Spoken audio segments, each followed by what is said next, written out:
La identidad histórica y cultural de Andalucía, parte 4, la Andalucía contemporánea, a pesar de los desequilibrios internos, no mayores que el de otros países y territorios de España y de Europa en su tiempo, Andalucía se sitúa al comienzo de la edad contemporánea en una posición potencialmente favorable, aunque también con algunas trabas para revalidar su modernidad, convirtiéndose en un foco de industrialización. Y, en efecto, el primer impulso industrializador se dio y fue importante. Pocos conocen que los primeros altos hornos de España fueron los de Marbella, en 1826, para el aprovechamiento del hierro de Sierra Blanca, y los del Pedroso, en la Sierra de Sevilla. Basta con leer las informaciones y estadísticas contenidas en la enciclopédica obra de Pascual Madoz para comprobar que varias provincias andaluzas se encontraban a mediados del siglo XIX dentro de las primeras de España en varios de las más importantes producciones industriales. Málaga era primera en producción de jabón y aguardientes, segunda en productos químicos y tercera en fundiciones y construcción de maquinaria, siendo también muy importantes sus fábricas textiles, que continuaban, al igual que en Granada, una vieja tradición basada en la seda y el cáñamo. Sevilla ocupaba el primer lugar en vidrio, loza, yeso, cal y el cuarto en hierro, acero y maquinaria. Por su parte, Cádiz era quinta en el sector químico y séptima en hierro y acero. Alto Horno de la Concepción, Marbella. Mucho tuvo que ver en esta situación el verdadero boom minero del hierro, el plomo, el cobre, el azufre e incluso el oro, que se dio durante varias décadas en los focos del Río Tinto, Huelva, la costa mediterránea, en especial la almeriense Sierra Almagrera, Los Pedroches, Córdoba, Linares, Jaén, y varios más, que en algunos casos dieron lugar a la aparición de siderurgias. Por no citar el mantenimiento de la importancia de las producciones agrícolas y agroindustriales, muchas de ellas dirigidas principalmente a la exportación. Vinos de Jerez, Málaga, Montilla y el Condado de Huelva, uvas pasas malagueñas, uvas de mesa almerienses, aceite, caña de azúcar y trigo, con muy altos rendimientos. Durante la década de los 60 y los 70, sin embargo, casi todo ello comenzó a ser solo un recuerdo de lo que pudo ser y no fue, una inmensa frustración colectiva y un motivo para la arqueología industrial. En lugar de una profundización en la vía industrial, se produce una reagrarización y reduralización profunda del país, que lo aboca al subdesarrollo.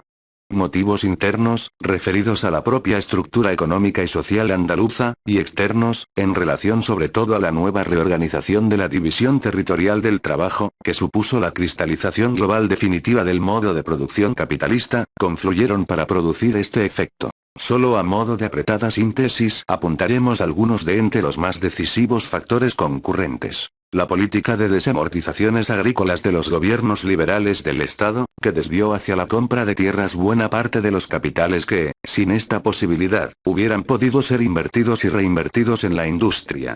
El carácter colonial, puro y duro, de varias de las grandes explotaciones mineras, cuyo paradigma fueron las minas de Río Tinto, en manos de la British Company, que no produjo ni una sola fábrica ya que suponía solamente un mecanismo de expoliación del mineral y desertización del territorio. El minifundismo, por contraste a lo anterior, predominante en la minería no controlada por grandes sociedades extranjeras. El desfase entre las necesidades de carbón y las disponibilidades de carbones vegetales y minerales cercanos a las siderurgias, con unos costos prohibitivos de importación de los mismos debido al retraso e inadecuada planificación para los intereses andaluces de la red de ferrocarriles.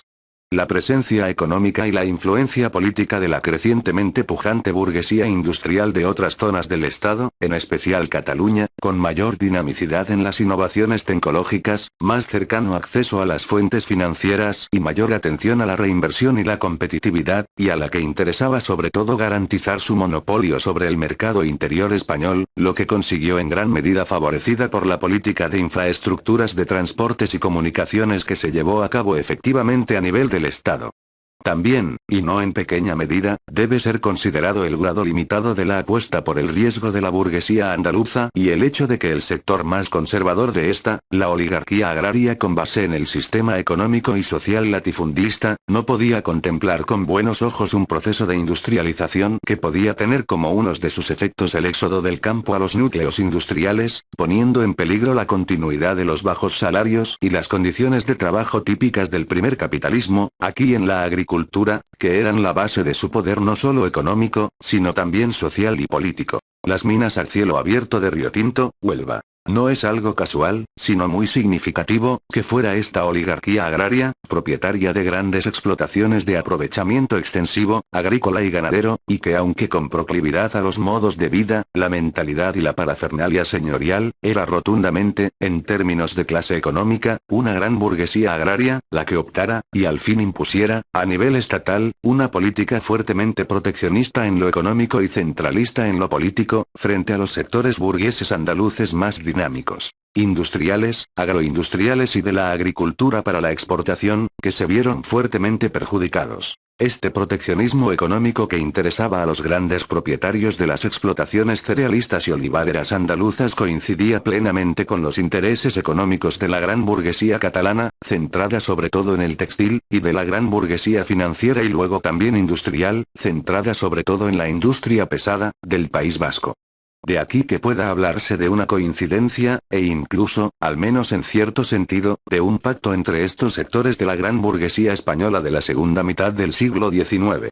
A partir de entonces y durante un siglo, hasta la reciente reestructuración del modelo económico estatal, resultado de una nueva organización territorial del trabajo, esta vez a nivel europeo y mundial, Andalucía hubo de asumir un papel dependiente en lo económico, y también crecientemente en lo político, principalmente centrado en las producciones agrícolas con apenas transformación ni valor añadido, en el suministro de recursos mineros y también humanos, cuando era necesaria una abundante mano de obra en las zonas industriales de España y Europa, y en constituir un extenso mercado para la industria foránea, lo que representa claramente una situación de subdesarrollo. En las últimas décadas, sin alterarse esencialmente los factores anteriores, se han añadido otros tres. Especialización en un turismo de masas estacional, de dudosos beneficios económicos y a veces irreversibles efectos en la ecología de las costas, intensificación de cultivos para la exportación en lugares también costeros de clima templado o subtropical, en base sobre todo al trabajo familiar, y destrucción del ya de por sí débil tejido industrial existente.